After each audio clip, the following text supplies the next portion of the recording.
Olá, aqui é Sheila Pereira, nutricionista, Master Coach de Emagrecimento Consciente e esse é o programa Nutri News.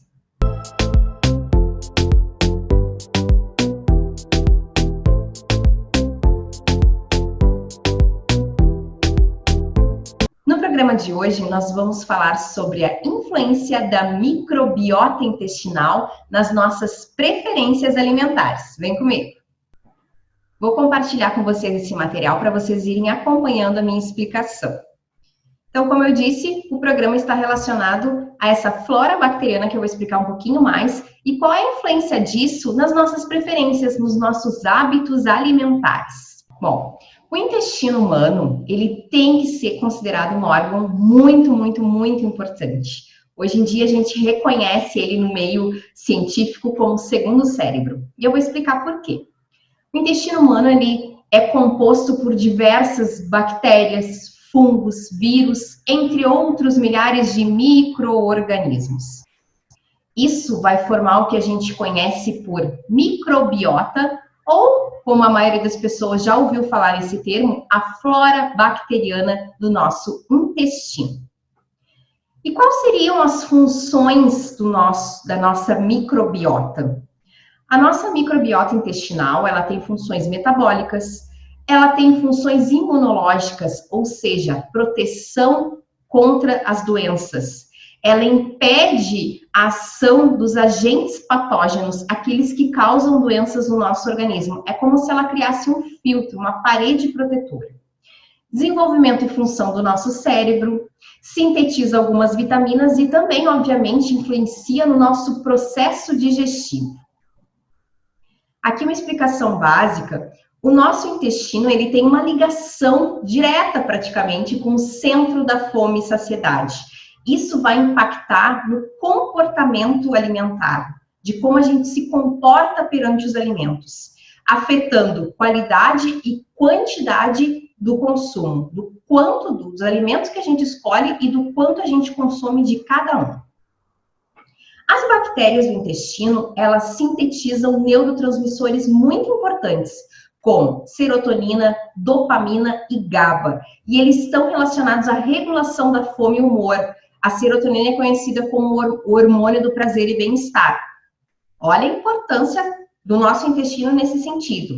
E também as bactérias do nosso intestino, no processo metabólico, elas produzem substâncias com efeito inibidor da fome. Por isso é tão importante a gente manter a nossa flora saudável. E quais fatores vão interferir nessa boa microbiota intestinal? Alguns aqui eu trouxe para vocês nessa imagem. Basicamente eu vou falar de exercício. A gente sabe que o sedentarismo acaba prejudicando a nossa flora intestinal. O estresse é um dos primeiros, um dos mais importantes. A pessoa que tem uma vida estressante acaba tendo uma microbiota mais prejudicada.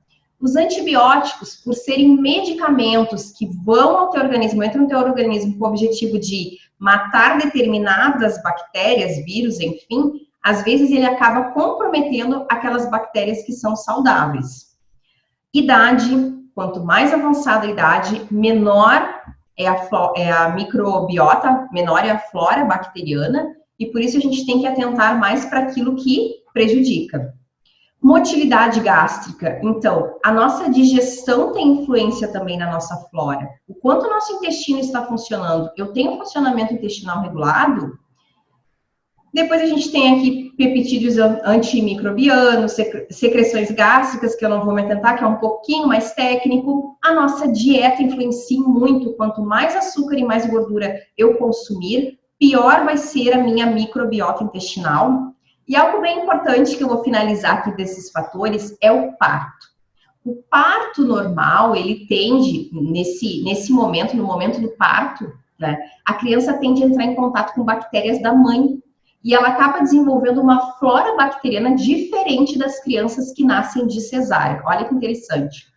E essa flora, essa microbiota das crianças, elas vão, quando nascem, elas têm uma X quantidade de bactérias, de micro-organismos, e por volta de 4 anos ela se assemelha à microbiota de um adulto. E o que é a disbiose? Você já ouviu falar desse termo? A disbiose é uma alteração da microbiota, ou seja, é a redução do número de bactérias. Com isso, a gente tem um aumento de permeabilidade. O que é isso? Imagine a parede do seu intestino, né? Como se ela fosse uma esponja. Ela está mais suscetível a absorver substâncias patógenas, substâncias que causam doenças. Com isso, a gente vai gerar um processo inflamatório e outros processos patológicos, outras doenças. Automaticamente, também, em função dessa inflamação, nós vamos alterar o controle da fome. E se eu altero o controle da minha fome, se eu já não consigo controlar a minha fome, eu obviamente vou aumentar a ingestão de comida e com isso eu vou gerar, com certeza, um ganho de peso, quiçá obesidade. Aqui é uma imagem que eu gosto muito, que mostra essa ligação direta de cérebro e intestino, para vocês entenderem a importância da ligação de um com o outro. O cérebro recebe e assimila sinais intestinais, modificando o comportamento alimentar conforme a necessidade do organismo. Olha só que interessante essa informação. Influenciando nas preferências alimentares e apetite, bem como em distúrbios alimentares e metabólicos, como a compulsão. Então, essa ligação desses dois órgãos ela é importantíssima para definir como vai ser o nosso comportamento alimentar. As células do nosso intestino, na presença de nutrientes, ou seja, após a nossa alimentação, enquanto a gente está se alimentando, ou logo posteriormente, essas células liberam 3 hormônios importantes, que vão suprimir, vão diminuir a nossa fome, vão equilibrar a glicemia, ou seja, a glicose no sangue. Então, quando eu equilibro a minha glicemia, equilibro esse açúcar no sangue, também eu estou equilibrando o meu apetite e a minha fome. E também vão aumentar o gasto de energia. Olha a importância também dessas células intestinais para a gente manter o peso. A desbiose, ela tende a elevar o cortisol, que é o hormônio do estresse. Isso é um fator. Outro fator, o estresse emocional, quando a gente está extremamente estressado, né, angustiado com alguma coisa, ele gera um consumo de alimentos mais palatáveis. O que são alimentos mais palatáveis? Geralmente, açúcar, gordura, sódio. E esse estresse, ele ativa regiões do cérebro de recompensa e prazer. E com isso, as pessoas podem ficar viciadas nesse tipo de alimento. Isso tudo estamos falando em função de um estresse emocional. Mas se eu consumir esses alimentos que eu acabei de dizer, os mais palatáveis, e ativei essas regiões do meu cérebro, com isso eu tendo a piorar o meu quadro de desbiose. Então, vocês entendam que isso é um ciclo vicioso. Eu tenho a desbiose, né? Isso já existe no meu organismo. Mas eu sofro algum estresse emocional, eu vou comer mais alimentos mais palatáveis, eu vou ativar esse sistema recompensa e prazer, eu vou me viciar nesses alimentos e com isso eu vou piorar a minha flora, vou piorar essa desbiose. E eu fico sempre nesse ciclo, elevando o cortisol, piorando a minha vida, piorando o meu organismo, diminuindo a minha imunidade para outros processos patológicos, outras doenças. E o que favorece a desbiose? Existem vários fatores que podem causar ou prejudicar a nossa microbiota. Quais seriam eles, né?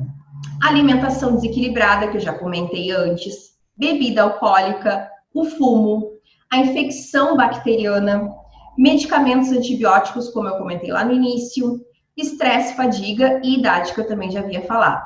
Mas eu vou frisar 3 pontos importantes, que são os hábitos noturnos e restrição de sono. O que seria isso? Aquelas pessoas que tendem a dormir depois da meia-noite, 2, 3 da manhã, trocam a noite pelo dia, dormem muito pouco, né? Tem um sono irregular. Esses hábitos noturnos e a restrição do sono favorece sim o desenvolvimento da desbiose. Estilo de vida estressante, já comentei aqui desde o início desse programa que o estresse é um dos piores fatores para desenvolver desbiose. E alimentação ocidental. O que é alimentação ocidental? É esse consumo exagerado de ultraprocessados, ok? E como a gente mantém uma microbiota saudável? Ter uma vida menos estressante, então procurar atividades de prazer, uma leitura, fazer meditação, exercícios de respiração, procure hábitos mais saudáveis, não só na alimentação, mas em qualquer área da sua vida. diminuir ultraprocessados, pelos motivos que eu já falei, os alimentos mais naturais, então aquilo que a natureza nos oferece, praticar exercícios, porque sim, o sedentarismo é comprovado que ele altera a nossa microbiota, reduzir açúcar e gordura e consumir os famosos pré-bióticos, que eu vou te explicar o que são nessa imagem aqui. Os prebióticos aqui, eu trago alguns exemplos, eles conseguem e muito, eles são um dos principais alimentos para melhorar a nossa microbiota intestinal. Então, aconselho vocês que coloquem isso na rotina de vocês.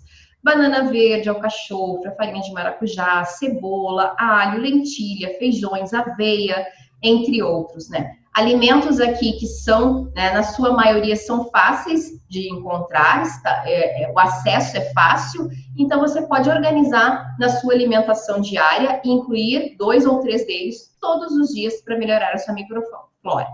Mas é importante dizer que não adianta você só cuidar da alimentação, aqueles outros aspectos falados anteriormente são muito importantes. Então, para concluir esse programa, eu espero que você tenha feito essa associação. Existe sim uma influência muito grande do nosso intestino na nossa fome, nas nossas preferências alimentares e no nosso comportamento alimentar. Por isso, eu aconselho, cuide bem desse órgão tão importante considerado o nosso segundo cérebro. Eu espero que você tenha gostado desse programa, minha gratidão. E se gostou, curta, comente e compartilhe e aguarde as próximas. Um grande abraço!